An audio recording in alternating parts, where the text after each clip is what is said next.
ನಮಸ್ಕಾರ. ಕರ್ನಾಟಕ ಇದೀನಾಗಿ ಸ್ವಾಗತ. ನಾನು ಲತಾ ಧರ್ಮರಾಜ್. ಈಗ ಹೆಡ್ಲೈನ್ಸ್. ಫೆಬ್ರವರಿ 28ರಂದು ರಾಜ್ಯ ಮಟ್ಟದ ಶೈಕ್ಷಣಿಕ ಮಹಾಸಮ್ಮೇಳನ ಬೆಂಗಳೂರಿನ ಅರಮನೆ ಮೈದಾನದಲ್ಲಿ ಕಾರ್ಯಕ್ರಮ ಆಯೋಜನೆ. ಚೈತ್ರ ನಾಯಕರಹಳ್ಳಿ ಮಾಹಿತಿ. ಫೆಬ್ರವರಿ 12ರಂದು ಸಾರ್ವತ್ರಿಕ ಮುಷ್ಕರ, ಜನ ವಿರೋಧಿ ಮಸೂದೆ ರದ್ದುಗೊಳಿಸುವಂತೆ ಆಗ್ರಹ. ಮಳವಳ್ಳಿಯಲ್ಲಿ ರೈತ ಭರತ್ ರಾಜ್ ಹೇಳಿಕೆ. ಗಡಿ ಜಿಲ್ಲೆಗೆ ಹೆಚ್ಚಿನ ಅನುದಾನಕ್ಕೆ ಒತ್ತಾಯ, ಸೇನಾಪಡೆ ಹಾಗೂ ಕನ್ನಡಪರ ಸಂಘಟನೆಗಳಿಂದ ಆಗ್ರಹ. ತಮಟೆ ಬಾರಿಸುವ ಮೂಲಕ ವಿನೂತನ ಪ್ರತಿಭಟನೆ.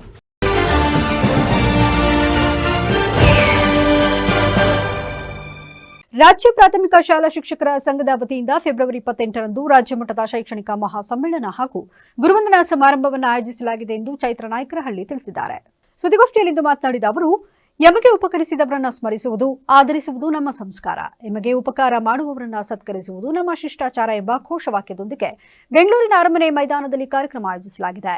55 ವರ್ಷಗಳ ಇತಿಹಾಸ ಹೊಂದಿರುವ ಕರ್ನಾಟಕ ರಾಜ್ಯ ಪ್ರಾಥಮಿಕ ಶಾಲಾ ಶಿಕ್ಷಕರ ಸಂಘವು ಸಮತ್ವ, ಸಮನ್ವಯ ಹಾಗೂ ಪ್ರಜಾಪ್ರಭುತ್ವದ ಮೌಲ್ಯಗಳನ್ನೊಳಗೊಂಡ ಸಂಸ್ಥೆಯಾಗಿ ರಾಜ್ಯದ ಸಮಸ್ತ ಶಿಕ್ಷಕರ ಸೇವಾ ಜೀವನದ ಅವಿಭಾಜ್ಯ ಅಂಗವಾಗಿ ಕಾರ್ಯನಿರ್ವಹಿಸುತ್ತಿದೆ.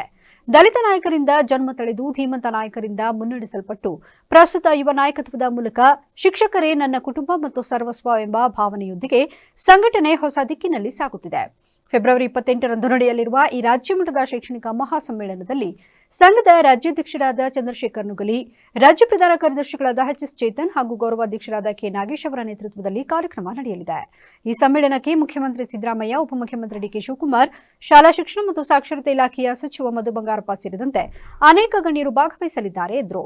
ನುಗ್ಲಿ ಅವರು, ಜೊತೆಗೆ ಗೌರವಾಧ್ಯಕ್ಷರಾದಂಥ ನಾಗೇಶ್ ಸರ್ ಅವರು, ಜೊತೆಗೆ ಕಾರ್ಯದರ್ಶಿಗಳಾದಂಥ ಚೇತನ್ ಸರ್ ಅವರ ನೇತೃತ್ವದಲ್ಲಿ ಈ ಶೈಕ್ಷಣಿಕ ಮಹಾಸಮ್ಮೇಳನವನ್ನು ನಾವು ಹಮ್ಮಿಕೊಂಡಿದ್ದೇವೆ.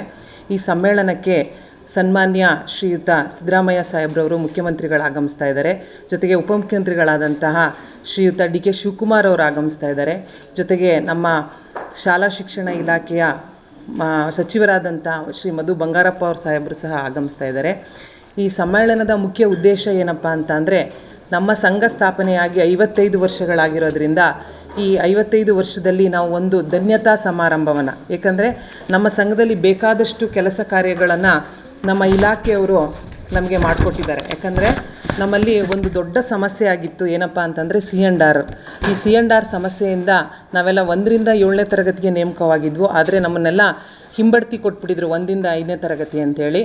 ನಮ್ಮ ಸಂಘದ ಒತ್ತಾಯದ ಮೇರೆಗೆ ಸುದ್ದಿಗೋಷ್ಠಿಯಲ್ಲಿ ಜಿಲ್ಲಾ ಗೌರವಾಧ್ಯಕ್ಷರಾದ ಅಣ್ಣಪ್ಪ, ಜಿಲ್ಲಾ ಪ್ರಧಾನ ಕಾರ್ಯದರ್ಶಿ ಕೆಎಸ್ ಬಸವರಾಜ್, ಜಿಲ್ಲಾ ಉಪಾಧ್ಯಕ್ಷ ಗುಡುಗನಹಳ್ಳಿ ಮಂಜುನಾಥ್, ರಾಜ್ಯ ಉಪಾಧ್ಯಕ್ಷ ವಿಜಿ ದ್ಯಾವೇಗೌಡ, ಜಿಲ್ಲಾ ಸಂಘಟನಾ ಕಾರ್ಯದರ್ಶಿ ಕುಮಾರಸ್ವಾಮಿ, ಜಿಲ್ಲಾ ಸರ್ಕಾರಿ ನೌಕರರ ಸಂಘದ ನಿಕಟಪೂರ್ವ ಕಾರ್ಯಾಧ್ಯಕ್ಷ ನಾಯಕರಹಳ್ಳಿ ಮಂಜೇಗೌಡ ಸೇರಿದಂತೆ ಹಲವರು ಉಪಸ್ಥಿತರಿದ್ದರು. ಒಕ್ಕೂಟ ಸರ್ಕಾರ ತಂದಿರುವ ಜನ ವಿರೋಧಿ ಮಸೂದೆ ರದ್ದುಗೊಳಿಸುವಂತೆ ಒತ್ತಾಯಿಸಿ ಫೆಬ್ರವರಿ 12ರಂದು ಮಳವಳ್ಳಿಯಲ್ಲಿ ಸಾರ್ವತ್ರಿಕ ಮುಷ್ಕರ ನಡೆಸಲಾಗುವುದು ಎಂದು ಕರ್ನಾಟಕ ಪ್ರಾಂತ ರೈತ ಸಂಘದ ಜಿಲ್ಲಾ ಸಂಚಾಲಕ ಭರತ್ ರಾಜ್ ತಿಳಿಸಿದ್ದಾರೆ. ಮಳವಳ್ಳಿ ಪಟ್ಟಣದ ಪ್ರವಾಸಿ ಮಂದಿರದಲ್ಲಿ ಸುದ್ದಿಗೋಷ್ಠಿ ನಡೆಸಿ ಮಾತನಾಡಿದ ಅವರು, ರಾಜ್ಯದಲ್ಲಿ ಕೇಂದ್ರ ಮತ್ತು ಸ್ವತಂತ್ರ ಕಾರ್ಮಿಕ ಸಂಘಗಳು, ಎಲ್ಲ ರೈತ ಸಂಘಗಳು, ಕೂಲಿಕಾರ ಸಂಘಟನೆಗಳು, ದಲಿತ ಸಂಘಟನೆಗಳು, ಮಹಿಳಾ ಸಂಘಟನೆ, ಎಸ್ಎಫ್ಐ ಸಂಘಟನೆ ಸೇರಿದಂತೆ ವಿವಿಧ ಸಂಘಟನೆಗಳು ಪ್ರತಿಭಟನೆಯಲ್ಲಿ ಪಾಲ್ಗೊಳ್ಳಲಿವೆ. ವಿದ್ಯುತ್ ಶಕ್ತಿ ಖಾಸಗೀಕರಣ, ಲೇಬರ್ ಕೋಡ್, ನರೇಗಾ ಯೋಜನೆಯನ್ನ ವಿಜಿ ರಾಜಿ ಮಾಡಿದ್ದು, ಭೂಸ್ವಾಧೀನ ಕಾಯ್ದೆ, ಜಾನುವಾರು ಸಂರಕ್ಷಣಾ ಕಾಯ್ದೆ, ಬೀಜ ಮಸೂದೆ ಕಾಯ್ದೆ, ವಿಮಾ ತಿದ್ದುಪಡಿ ಕಾಯ್ದೆ ಹೀಗೆ ಕೇಂದ್ರ ಸರ್ಕಾರ ತರುತ್ತಿರುವ ದುಡಿಯುವ ಜನರ ವಿರೋಧಿಯಾದ ನೀತಿಗಳನ್ನು ಕರ್ನಾಟಕದಲ್ಲಿ ಜಾರಿಗೊಳಿಸಲು ಹೊರಟಿದೆ. ಇದನ್ನು ವಿರೋಧಿಸಿ ಉತ್ಪಾದನೆ, ಸೇವೆ ಸ್ಥಗಿತಗೊಳಿಸಿ ಕಾರ್ಮಿಕರು, ರೈತರು, ಕೃಷಿ ಕೂಲಿಕಾರರು ಸ್ವಯಂಪ್ರೇರಿತವಾಗಿ ತಮ್ಮ ಕಾರ್ಯಚಟುವಟಿಕೆಗಳನ್ನು ಒಂದು ದಿನ ಸಾರ್ವತ್ರಿಕ ಮುಷ್ಕರ ನಡೆಸಲಾಗುತ್ತಿದೆ ಎಂದರು. ವಸ್ತುಗಳನ್ನು ಮಾತ್ರ ಮಾರಾಟ ಮಾಡ್ತಾ ಇಲ್ಲ, ಅವರಲ್ಲಿ ಕೊತ್ತಂಬರಿ ಸೊಪ್ಪನ್ನು ಸಹ ಮಾರಾಟ ಮಾಡ್ತಾ ಇದ್ದಾರೆ, ತರಕಾರಿ ಸಹ ಮಾರಾಟ ಮಾಡ್ತಾ ಇದ್ದಾರೆ.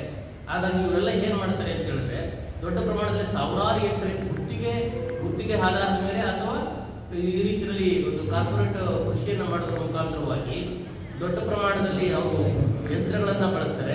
ಕೆಲವು ಸಂದರ್ಭದಲ್ಲಿ ಡ್ರೋನ್ಗಳನ್ನು ಬಳಸ್ತಾರೆ.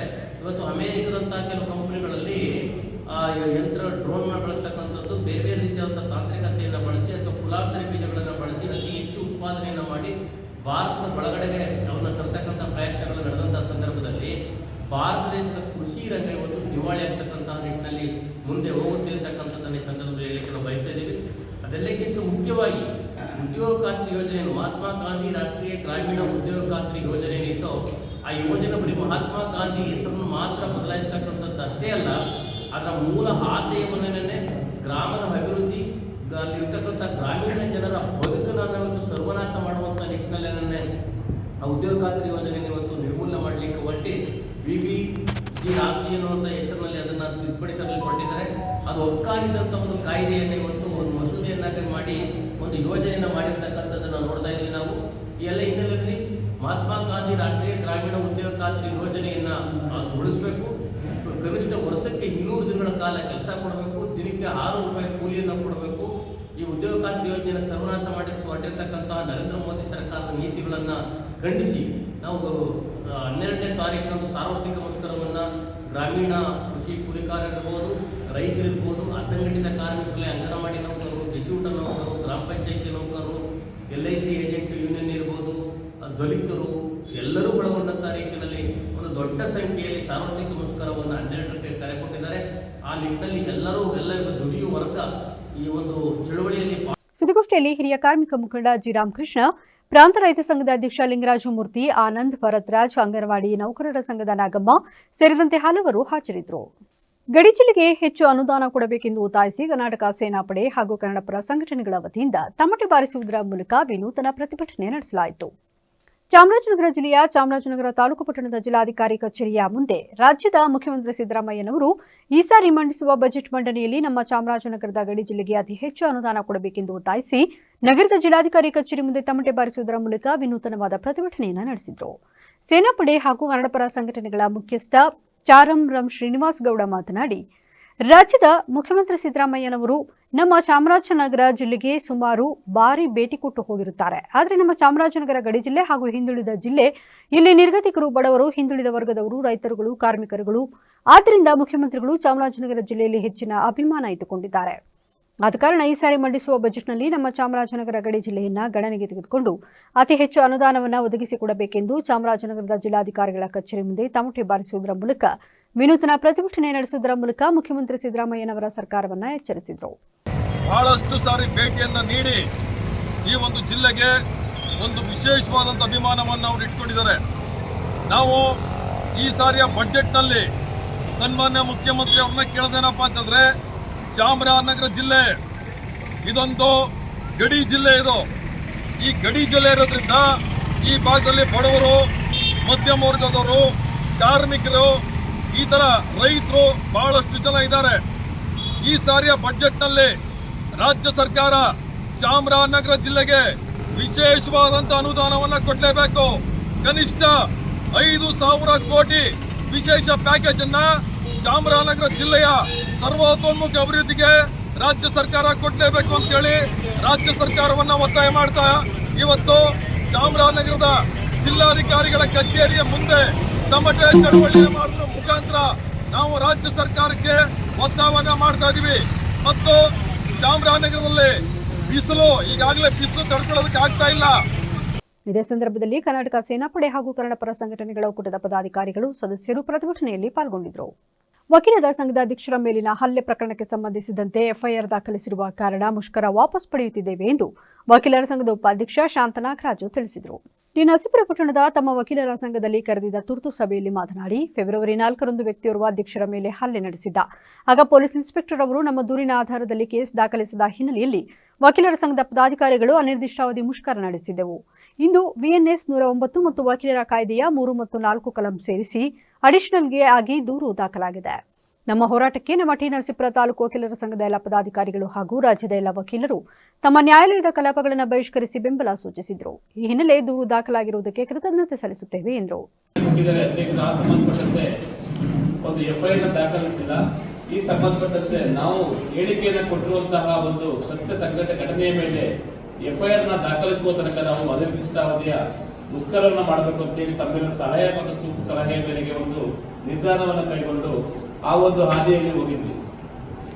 ಅದೇ ರೀತಿ ಏನು ಕರ್ನಾಟಕ ರಾಜ್ಯಾದ್ಯಂತ ಎಲ್ಲ ವಕೀಲರು ಕೂಡ ಒಂದು ನಮ್ಮ ಏನು ಮನವಿಯ ಮೇರೆಗೆ ರಾಜ್ಯಾದ್ಯಂತಹ ಬಹಿಷ್ಕಾರವನ್ನು ಮಾಡಿ ನ್ಯಾಯ ಕಲಾಪಗಳನ್ನು ಹೊರಬಿಡೋದು ನಮಗೆ ಬೆಂಬಲ ಸೂಚಿಸಿದ್ದಾರೆ.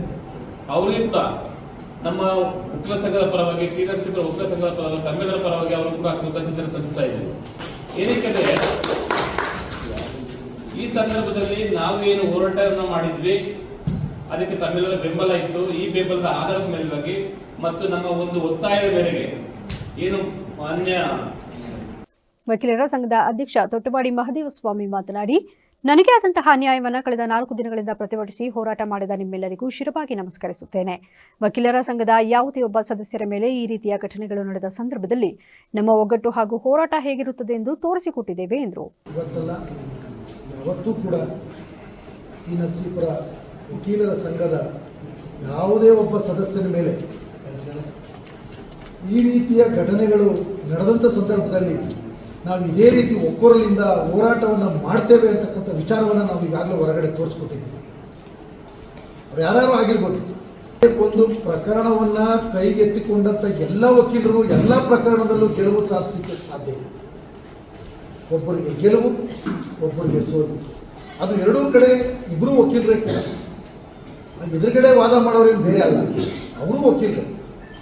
ಸೋಲಾದ ತಕ್ಷಣ ಪಾರ್ಟಿ ಬಂದ ಮೇಲೆ ನಮ್ಮ ಮೇಲೆ ಬೇರೆ ರೀತಿ ಎಗರಾಡೋದು, ಇನ್ನೊಂದು ಆ ರೀತಿ ವ್ಯವಸ್ಥೆಗಳು ಕೂಡ ಆಗ್ತಾ ಇದೆ. ಇವತ್ತು ನನ್ನ ಒಂದು ಘಟನೆಯಲ್ಲಿ ನಾವೆಲ್ಲರೂ ಒಗ್ಗಟ್ಟಿನಿಂದ ನಿಂತು ನಮ್ಮ ಸಂಘದ ಹೋರಾಟಕ್ಕೆ ನಮ್ಮ ಸಂಘದ ಸಹ ಪದಾಧಿಕಾರಿಗಳು ಕೂಡ ಈ ಸಂದರ್ಭದಲ್ಲಿ ಹಿರಿಯ ಹಾಗೂ ಕಿರಿಯ ವಕೀಲರುಗಳು ಹಾಜರಿದ್ದರು. ಬಿಸಿಯೂಟ ನೌಕರರ ವಿವಿಧ ಬೇಡಿಕೆಗಳ ಈಡೇರಿಕೆಗೆ ಹಕ್ಕೊತ್ತಾಯ ನಿರ್ಣಯಗಳನ್ನು ಕೈಗೊಳ್ಳಲಾಗಿದೆ ಎಂದು ಬಿಸಿಯೂಟ ತಯಾರು ನೌಕರರ ಸಂಘದ ಅಧ್ಯಕ್ಷೆ ಯಶೋಧ ಹೇಳಿದರು. ಫೆಬ್ರವರಿ 9ರಂದು ಮಧ್ಯಾಹ್ನ 12 ಗಂಟೆಗೆ ಕಲಬುರಗಿಯಲ್ಲಿ ಮಾತನಾಡಿದ ಅವರು, ಬಿಸಿಯೂಟ ನೌಕರರು ಮೃತಪಟ್ಟರೆ 20 ಲಕ್ಷ ರೂಪಾಯಿ ಪರಿಹಾರ ನೀಡಬೇಕು. ಪ್ರತಿ ವರ್ಷ 2 ಜೊತೆ ಸಮವಸ್ತ್ರ ನೀಡುವುದು, ವೈದ್ಯಕೀಯ ಸಂಪೂರ್ಣ ವೆಚ್ಚವನ್ನು ಸರ್ಕಾರವೇ ಭರಿಸಬೇಕು ಸೇರಿದಂತೆ ಹಲವು ಬೇಡಿಕೆಗಳ ಈಡೇರಿಕೆಗೆ ಆಗ್ರಹಿಸಿ ಹಕ್ಕೊತ್ತಾಯ ನಿರ್ಣಯಗಳನ್ನು ಕೈಗೊಳ್ಳಲಾಗಿದೆ ಎಂದು ಯಶೋಧ ಹೇಳಿದರು. ಈಗ ಮತ್ತೆ ಬೆಳಗ್ಗೆಯಿಂದ ನಮಗೆ ಹಾಲು ಕೊಡಬೇಕು, ಮಾಲ್ಟ್ ಕೊಡಬೇಕು, ಅನ್ನ ಸಾರು ಮಾಡಬೇಕು, ಮತ್ತು ಇವಾಗ ಮೊಟ್ಟೆ ಕೊಡಬೇಕು. ಇಷ್ಟೆಲ್ಲ ವ್ಯವಸ್ಥೆಯನ್ನು ಇಟ್ಕೊಂಡು ಈ ಸರ್ಕಾರ ನಮಗೆ ಎಷ್ಟು ದೂರ್ತಾ ಇದೆ ಅಂದರೆ, ಇವತ್ತು ಇದನ್ನ ಸಹ ಕೊಡಬಾರ್ದು ಅಂತ ಹೇಳಿ ನಮಗೆ ಬೇರೆ ಇಸ್ಕಾನು ಮತ್ತು ಅದಮ್ಯ ಚೇತನ ಇಂಥ ಕಡೆ ಎಲ್ಲ ಬೇರೆ ಪಾಕೆಟ್ ವ್ಯವಸ್ಥೆ ಮಾಡಬೇಕು ಅಂತ ಹೇಳಿ ಸರ್ಕಾರ ಮಾಡ್ತೇವೆ. ನಾವು 12ಕ್ಕೆ ಬಜೆಟ್ ಆಗ್ತಾಯಿದೆ. ನಾವು ಮಾರ್ಚ್ 2ಕ್ಕಾಗಿನೇ ಬೆಂಗಳೂರು ಇಡೀ ಬಿಸಿಯೂಟದಲ್ಲಿ ಇರ್ತಕ್ಕಂಥ 1 ಲಕ್ಷದ ಜನ ಹೆಣ್ಮಕ್ಳಿದ್ದೀವಿ. ಅಷ್ಟು ಜನ ಹೋರಾಟ ಮಾಡಬೇಕು. ಹೋರಾಟ ಮಾಡ್ಕೊಂಡು ಅವ್ರ ಗುರಿಯನ್ನು ಸಾಧನೆ ಮಾಡ್ಕೋಬೇಕು. ಮತ್ತು ನಮಗೆ ಇವತ್ತು ಏನಾಗ್ತಿದೆ ಇಲ್ಲಿ ಅಂತಂದರೆ, ಕೇವಲ ಮುಖ್ಯ ಅಡುಗೆ ಸಹಾಯಕರಿಗೆ 4700 ಅಡುಗೆ ಮಾಡೋರಿಗೆ ಬರೀ 4600 ಕೊಡ್ತಕ್ಕಂಥ ರಾಜ್ಯ ಮತ್ತು ಕೇಂದ್ರ ಸರ್ಕಾರ ಪಾಲಿರ್ತದೆ. ಆದರೆ ಕೇಂದ್ರ ಸರ್ಕಾರ 500 ಬಿಟ್ಟು ಇನ್ನೂರು ಯಾವುದೇ ಥರ ಆ ಒಂದು ಹಣವನ್ನು ಹೆಚ್ಚೆ ಮಾಡಿಲ್ಲ. ರಾಜ್ಯ ಸರ್ಕಾರ ಕೂಡ ಬರೀ ಹೋರಾಟ ಮಾಡಿದವಮ್ಮ ವರ್ಷಕ್ಕೆ 500 ರೂಪಾಯಿ ಇರಿಸ್ತಕ್ಕಂಥದ್ದನ್ನು ರೂಢಿ ಮಾಡಿಕೊಂಡಿದೆ. ಇವೆಲ್ಲವನ್ನು ವಿರೋಧಿಸಿ ಕನಿಷ್ಠ ವೇತನ ಕೊಡಬೇಕು ಅಂತಕ್ಕಂಥ ಹಿನ್ನೆಲೆ ಒಳಗ ಇಡೀ ಆಗ್ನೇಯ ಪದವೀಧರ ಕ್ಷೇತ್ರದಲ್ಲಿ ಇದುವರೆಗೂ ಗೆದ್ದಂತಹ ಜನಪ್ರತಿನಿಧಿಗಳು ಯಾರೂ ಸಹ ಪದವೀಧರರಿಗೆ ಅನುಕೂಲವಾಗುವಂತಹ ಕೆಲಸ ಮಾಡಿಲ್ಲ ಎಂದು ಆಗ್ನೇಯ ಪದವೀಧರ ಕ್ಷೇತ್ರದ ಕಾಂಗ್ರೆಸ್ ಅಭ್ಯರ್ಥಿ ಶಶಿ ಹುಲಿಕುಂಟೆಮಠ ದೂರಿದರು. ಗೋಬಿಪಟ್ಟಣದ ಚನ್ನಬಸವೇಶ್ವರ ಸ್ವಾಮಿ ದೇವಾಲಯದಲ್ಲಿ ವಿಶೇಷ ಪೂಜೆಯನ್ನು ಸಲ್ಲಿಸಿ ಮಾತನಾಡಿದ ಅವರು, ಕಾಂಗ್ರೆಸ್ ಸರ್ಕಾರ ನೀಡುತ್ತಿರುವಂತಹ ಅಭಿವೃದ್ಧಿ ಕೆಲಸಗಳು ನನಗೆ ಶ್ರೀರಕ್ಷೆಯಾಗಿತ್ತು. ಕಾಂಗ್ರೆಸ್ ಸರ್ಕಾರ ನುಡಿದಂತೆ ನಡೆಯುತ್ತಿದೆ. ಮುಂದಿನ ದಿನದಲ್ಲೂ ನಾವು ನೀಡುವಂತಹ ಆಶ್ವಾಸನೆಗಳನ್ನು ಈಡೇರಿಸುವ ಮೂಲಕ ಪದವಿ ಹೊಂದಿರುವ ಯುವಕರಿಗೆ ಉದ್ಯೋಗ ಸೇರಿದಂತೆ ಹಲವು ರೀತಿಯ ಉದ್ಯೋಗಕ್ಕೂ ಕೂಡ ಹೆಚ್ಚಿನ ಮುನ್ನಡೆಯನ್ನು ನೀಡಿ ಕೆಲಸ ಮಾಡಲು ಬದ್ಧವಾಗಿದ್ದೇವೆ. ನಾವು ಹೋದ ಕಡೆಯೆಲ್ಲ ಉತ್ತಮ ಬೆಂಬಲ ಸಿಕ್ಕಿದ್ದು, ಗುಬ್ಬಿ ತಾಲೂಕಿನಲ್ಲೂ ಕೂಡ 4000ಕ್ಕೂ ಹೆಚ್ಚು ಜನ ಈಗಾಗಲೇ ನೋಂದಾವಣೆಯನ್ನು ಮಾಡಿಕೊಂಡಿದ್ದಾರೆ ಎಂದು ತಿಳಿಸಿದರು. ಏನು ಆಗ್ನೇಯ ಪದವೀಧರ ಕ್ಷೇತ್ರಕ್ಕೆ ನಾನು ಅಭ್ಯರ್ಥಿಯಾದ ಮೊದಲನೇ ಬಾರಿಗೆ ಇವತ್ತು ಗುಬ್ಬಿ ತಾಲೂಕಿಗೆ ಬಂದು ನಮ್ಮ ಸಂಸ್ಕೃತಿಯ ಪ್ರಕಾರ ದೇವಸ್ಥಾನಕ್ಕೆ ಮೊದಲನೇ ಭೇಟಿ ಕೊಟ್ಟು ಗುಬ್ಬಿಯಪ್ಪನ ಆಶೀರ್ವಾದ ಪಡ್ಕೊಂಡು ನಮ್ಮ ಜನಪ್ರಿಯ ಶಾಸಕರು KSRTC ನಿಗಮದ ಅಧ್ಯಕ್ಷರಾದಂಥ ವಾಸಣ್ಣವರ ಮಾರ್ಗದರ್ಶನದ ಮೇರೆಗೆ ಇವತ್ತು ಗುಬ್ಬಿ ತಾಲೂಕಿನ ಇವತ್ತಿಂದ 3 ದಿವಸಗಳ ಕಾಲ ಗುಬ್ಬಿ ತಾಲೂಕಿನ ಪ್ರವಾಸವನ್ನು ಮಾಡ್ತಾ ಇದ್ದೇನೆ. ನನ್ನ ಜೊತೆಗೆ ನಮ್ಮ ಅಧ್ಯಕ್ಷರಾದಂಥ ವೆಂಕಟೇಶ್ ಅಣ್ಣವರು ಅವರ ನೇತೃತ್ವದಲ್ಲಿ ಪ್ರತಿ ಒಂದು ಶಾಲಾ ಕಾಲೇಜಿಗೆ ಪ್ರಪ್ರಥಮ ಬಾರಿಗೆ ಭೇಟಿ ನೀಡಿ ಶಿಕ್ಷಕರಿಗೆ ಹಾಗೂ ಶಿಕ್ಷಕರೇತರ ಪದವೀಧರರನ್ನು ಭೇಟಿ ಮಾಡಿ ಅವ್ರ ಹತ್ರ ಮತಯಾಚನೆ ಮಾಡುವಂಥ ನಿಟ್ಟಿನಲ್ಲಿ ಇವತ್ತು ಗುಬ್ಬಿ ತಾಲೂಕಿಗೆ ಬಂದಿದ್ದೇನೆ. ಸಹಸ್ರಾರು ನಮ್ಮ ಪಕ್ಷದ ಕಾರ್ಯಕರ್ತರುಗಳು, ನಮ್ಮನ್ನು ಬೆಂಬಲಿಸ್ತಿರುವಂತಹ ಶಿಕ್ಷಕರು, ಅದೇ ರೀತಿ ನಮ್ಮ ಪದವೀಧರ ಮಿತ್ರರು ಯಾರಿದ್ದಾರೆ ಅವರೆಲ್ಲರನ್ನೂ ಕೂಡ ಇವತ್ತಿನ ಬೆಳಗಿಂದ ನನ್ನ ಜೊತೆಗೆ ಸಾಥ್ ಕೊಟ್ಟಿದ್ದಾರೆ. ನಾನು ಯಾವತ್ತಿದ್ರೂ ಕೂಡ ಅವರಿಗೆ ಆಭಾರಿಯಾಗಿರುತ್ತೆ. ಇದೇ ಸಂದರ್ಭದಲ್ಲಿ ತಾಲೂಕು ಕಾಂಗ್ರೆಸ್ ಅಧ್ಯಕ್ಷ ವೆಂಕಟೇಶ್, ಮುಖಂಡರಾದ ಕೊಪ್ಪ ದೇವರಾಜು, ಪಟ್ಟಣ ಪಂಚಾಯಿತಿ ಮಾಜಿ ಸದಸ್ಯರಾದ ರೇಣುಕಪ್ಪ, ಕುಮಾರ್, ಬಸಣ್ಣ, ಪ್ರಸನ್ನಕುಮಾರ್, ಬೀದರ್ ಸತೀಶ್, ಡಾಬಾ ಕುಮಾರ್, ವಾಸುಗೌಡ ಹಾಗೂ ಸೇರಿದಂತೆ ಹಲವು ಕಾಂಗ್ರೆಸ್ ಮುಖಂಡರು ಹಾಜರಿದ್ದರು. ಕೊಪ್ಪಳ ಜಿಲ್ಲಾ ಕುಕನೂರು ಪಟ್ಟಣದಲ್ಲಿ ಹಿಂದೂ ಸಮಾವೇಶ ಜರುಗಿತು.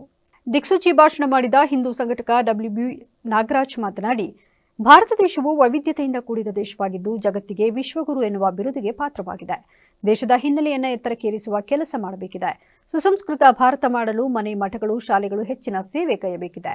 ಇಂದಿಗೂ ಅನೇಕ ದೇವಾಲಯಗಳಲ್ಲಿ ಹರಿಜನರಿಗೆ ಪ್ರವೇಶವಿಲ್ಲ ಎಂದು ಬೇಸರ ವ್ಯಕ್ತಪಡಿಸಿದ ಅವರು, ಯಾರೂ ಮೈಲಿಗೆ ನೆಪದಲ್ಲಿ ದೇವಾಲಯಗಳಿಂದ ದೂರ ಇರಬಾರದು. ಸೂರ್ಯನು ಕೂಡ ಸಾಕ್ಷಾತ್ ದೇವರು. ಆತನ ಕಿರಣಗಳನ್ನು ಮೈಗೆ ತಗುಲಿದಾಗ ಸೂರ್ಯನಿಗೆ ಮೈಲಿಗೆ ಆಗುತ್ತೆ ಎಂದು ಕಿರಣಗಳಿಂದ ದೂರ ಇರಲು ಆಗುತ್ತಾ ಎಂದು ಪ್ರಶ್ನಿಸಿದರು. ಹಾಗೇನೆ ರಾಷ್ಟ್ರೀಯ ಸ್ವಯಂ ಸೇವಕ ಸಂಘ ತನ್ನ ಪ್ರಾರಂಭದ ಮಾಡಿ 100 ವರ್ಷಗಳ ಅವಧಿಯನ್ನು ಪೂರೈಸಿದ ಸಂದರ್ಭದಲ್ಲಿ ಹಿಂದೂ ಜಾಗೃತಿಯ ಸಭೆಗೋಸ್ಕರ ಇಡೀ ದೇಶಾದ್ಯಂತ ಈ ರೀತಿಯ ಕಾರ್ಯಕ್ರಮಗಳು ನಡೀತಾ ಇದ್ದಾವೆ. ಸರಿಸುಮಾರು 1 ಲಕ್ಷ ಸ್ಥಾನಗಳಲ್ಲಿ ಕೋಟಿಗಟ್ಟಲೆ ಹಿಂದೂ ಬಾಂಧವರು ಈ ಕಾರ್ಯಕ್ರಮದಲ್ಲಿ ಭಾಗವಹಿಸಿ ಹಿಂದುತ್ವದ ಪ್ರೇರಣೆಯ ಭಾಗವನ್ನು ಪಡಿತಾ ಇದ್ದಾರೆ.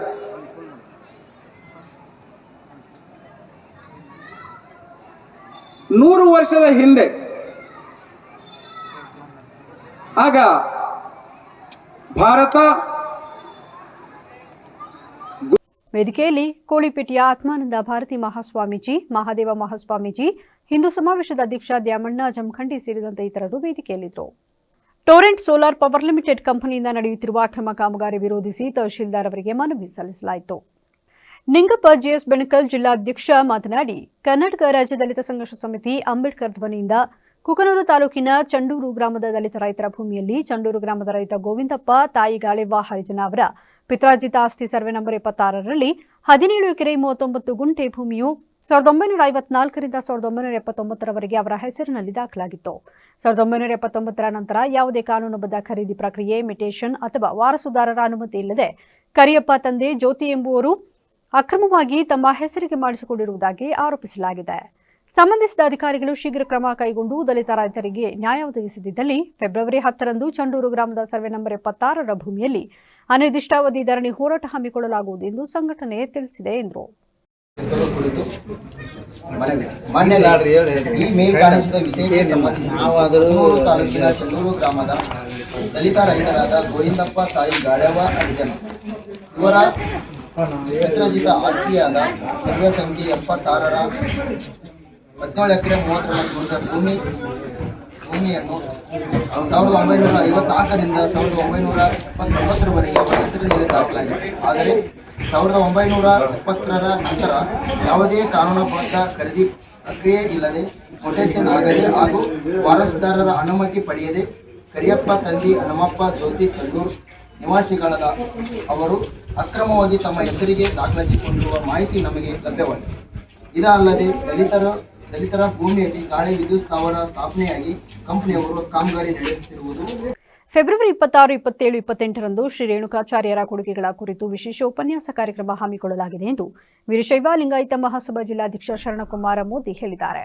ಕಲಬುರಗಿಯಲ್ಲಿ ಮಾತನಾಡಿದ ಅವರು, 3 ದಿನಗಳ ಕಾಲ ಸಂಜೆ 6 ಗಂಟೆಯಿಂದ ರಾತ್ರಿ 9 ಗಂಟೆಯವರೆಗೆ ಶ್ರೀ ಜಗದ್ಗುರು ಶ್ರೀ ರೇಣುಕಾಚಾರ್ಯರ ಜಯಂತ್ಯೋತ್ಸವ ಅಂಗವಾಗಿ ಚೌಕ್ ಪೊಲೀಸ್ ಠಾಣೆಯಿಂದ ಶ್ರೀ ರೇಣುಕಾಚಾರ್ಯರ ಮೂರ್ತಿಯ ಭವ್ಯ ಮೆರವಣಿಗೆ ನಡೆಸಲಾಗುವುದು ಎಂದು ಹೇಳಿದರು. ಅತ್ಯಂತ ಅದ್ದೂರಿಯಾಗಿ ಹಾಗೂ ಅರ್ಥಪೂರ್ಣವಾಗಿ ಜಯಂತ್ಯೋತ್ಸವವನ್ನು ಆಚರಿಸಲು ನಿರ್ಧರಿಸಲಾಗಿದೆ. ಪ್ರತಿ ವರ್ಷದಂತೆ ಫಾಲ್ಗುಣ ಶುದ್ಧ ತ್ರಯೋದಶದಂತೆ ಆಚರಣೆ ನಿಮಿತ್ತ ಕಲಬುರಗಿ ಜಿಲ್ಲಾಡಳಿತ ಹಾಗೂ ಜಯಂತ್ಯೋತ್ಸವ ಸಮಿತಿಯ ಸಹಯೋಗದೊಂದಿಗೆ ಫೆಬ್ರವರಿ 26, 27 ಮತ್ತು ಫೆಬ್ರವರಿ 28ರಂದು 3 ದಿನಗಳ ಕಾಲ ಕಲಬುರಗಿಯ ಶ್ರೀ ಜಗದ್ಯೋಗಿ ಬಸವೇಶ್ವರ ಪುತ್ಳಿಯ ಹಿಂದುಗಡೆ ಇರುವ ಬಸವ ಸಂಸ್ಕೃತಿ ವೇದಿಕೆಯಲ್ಲಿ 3 ದಿನಗಳ ಕಾಲ ಜರುಗುವ ಕಾರ್ಯಕ್ರಮಕ್ಕೆ ಅಖಿಲ ಭಾರತ ವೀರಶೈವ ಲಿಂಗಾಯತ ಮಹಾಸಭಾದ ರಾಷ್ಟ್ರೀಯ ಅಧ್ಯಕ್ಷರಾಗಿ ಕಾರ್ಯನಿರ್ವಹಿಸಿ ಸಮಾಜಕ್ಕಾಗಿ ಹಗಲಿರುಳು ಶ್ರಮಿಸಿದ, ಸಮುದಾಯದ ಪ್ರಗತಿಯಲ್ಲಿ ಬಹುದೊಡ್ಡ ಪಾತ್ರ ನಿರ್ವಹಿಸಿದ ಮೂವರು ಸ್ಮರಣೀಯ ಪಿಗ್ಮಿ ಉಳಿತಾಯ ಖಾತೆಯಲ್ಲಿ ಹಣ ಪಡೆದು ವಂಚಿಸಿರುವ ಘಟನೆ ಟಿ ನರಸೀಪುರ ಪಟ್ಟಣದಲ್ಲಿ ನಡೆದಿದೆ. ಈ ಸಂಬಂಧ ಹಣಕಟ್ಟಿ ವಂಚನೆಗೆ ಒಳಗಾಗಿರುವ ಕಿರಣ್ ಕುಮಾರ್ ಮಾತನಾಡಿ, ಸಮಗ್ರ ಅಭಿವೃದ್ಧಿ ಬೆನಿಫಿಟ್ ಫಂಡ್ ನಿಧಿ ಲಿಮಿಟೆಡ್ ಸಂಸ್ಥೆಯು ಸರ್ಕಾರದಿಂದ ಮಾನ್ಯತೆ ಪಡೆದಿದೆ ಎಂದು ಈ ರೀತಿಯ ವಂಚನೆ ಎಸಗಲಾಗಿದೆ. ನನ್ನ ಬಳಿ 1,91,000 ರೂಪಾಯಿಗಳನ್ನು ಕಟ್ಟಿಸಿಕೊಂಡು ಮೋಸ ಮಾಡಿದ್ರು. ಸಮಗ್ರ ಅಭಿವೃದ್ಧಿ ಹೆಸರಿನ ಖಾಸಗಿ ಸಂಸ್ಥೆ ಆರಂಭದಲ್ಲಿ ಗ್ರಾಹಕರಿಂದ ಸಣ್ಣ ಮೊತ್ತದ ಹಣ ಕಟ್ಟಿಸಿಕೊಂಡು ವಾಪಸ್ ನೀಡಿದ್ರು. ನಂಬಿಕೆ ಗಳಿಸಿಕೊಂಡು ದೊಡ್ಡ ಮೊತ್ತದ ಹಣವನ್ನು ದಿನನಿತ್ಯ ಕಟ್ಟಿಸಿಕೊಂಡು ಈಗ ಸಂಸ್ಥೆಯವರು ನಾಪತ್ತೆಯಾಗಿದ್ದು ಮೋಸ ಮಾಡಿದ್ದಾರೆ. ನಾವು ಪೊಲೀಸ್ ಠಾಣೆಗೆ ಹೋಗಿ ದೂರು ನೀಡುತ್ತಿದ್ದೇವೆ. ಸಾರ್ವಜನಿಕರು ಇಂತಹ ನಂಬಿಕೆಗೆ ಅರ್ಹವಲ್ಲದ ಹಣಕಾಸು ಸಂಸ್ಥೆಗಳಿಗೆ ಹಣ ಕಟ್ಟಿ ಮೋಸ ಹೋಗಬೇಡಿ ಎಂದು ಮನವಿ ಮಾಡಿದರು. ನನ್ನ ಹೆಸರು ಕಿರಣ್ ಅಂತ, ಟಿ ನರಸೀಪುರದಲ್ಲಿ ಮೊಬೈಲ್ ಅಂಗಡಿ ಇಟ್ಕೊಂಡು ಮೊಬೈಲ್ ಅಂಗಡಿ ನಡೆಸ್ತಾ ಇದ್ದೀನಿ. ಸಮಗ್ರ ಅಭಿವೃದ್ಧಿ ಅಂತ ಒಂದು ಫೈನಾನ್ಸ್ ಕಟ್ತಾ ಇದ್ದೆ. ಸಮಗ್ರ ಅಭಿವೃದ್ಧಿ ಅಂತ ಒಂದು ಫೈನಾನ್ಸ್ ಕಟ್ತಾ ಇದ್ದೀನಿ. ಅದರಲ್ಲಿ ಅಮೌಂಟು ತಗೊಂಡು ಮೆಚುರಿಟಿನಾಗಿ ಅಮೌಂಟು ಕಟ್ಟಿ ನಂಬಿಕೆ ಬರ್ಸೋರು ನನಗೆ. ಅದರಿಂದ ನಾನು ಡೈಲಿ 500 ರೂಪಾಯಿ ಕಟ್ಕೊ ಹೋಗ್ತಾಯಿದ್ದೆ. 3 ವರ್ಷದಿಂದ ಕಟ್ಟಿದ್ದೀನಿ ಅದನ್ನು. ಇವಾಗ ಅದು ನನ್ನ ಹೆಡ್ ಆಫೀಸು ಅದು ಕ್ಲೋಸ್ ಆಗಿದೆ, ನರಸೀಪುರದಲ್ಲೂ ಕ್ಲೋಸ್ ಆಗಿದೆ. ಹೋಗಿ ನೋಡೋದಕ್ಕೆ ಬೀಗ ಹಾಕಿದ್ದಾರೆ. ಅದು ನನಗೆ ನ್ಯಾಯ ದೊರಕಿಸ್ಕೊಡ್ಬೇಕು. ನನಗೆ ಆಲ್ರೆಡಿ 1,91,000 ರೂಪಾಯಿ ಅಮೌಂಟ್ ಕಟ್ಟಿದ್ದೀನಿ. ಕಂಪ್ನಿ ಇವಾಗ ಇಲ್ವಾ ಇಲ್ಲಿ? ಇಲ್ಲ. ಎಷ್ಟು ದಿನ ಆಯಿತು ಮುಚ್ಚಿ? ಒಂದು 3 ತಿಂಗಳಾಗಿದೆ.